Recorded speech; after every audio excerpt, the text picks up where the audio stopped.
তথ্য উপাত্ত সেটা সঠিক নয়, মন গড়া, বানোয়াট, ধারণাপ্রসূত।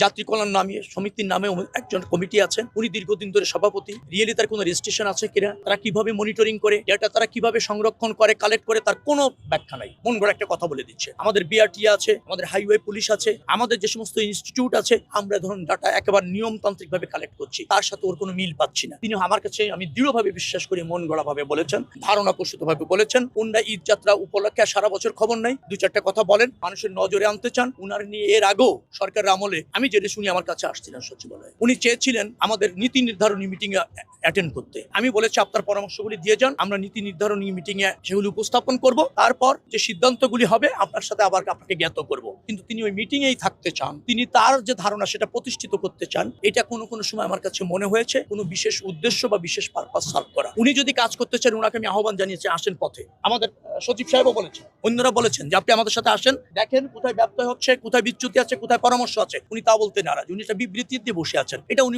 অনেক আগে থেকে করেন, কিন্তু তার যে তথ্য উপাত্ত সেটা সঠিক নয়, মন গড়া, বানোয়াট, ধারণাপ্রসূত।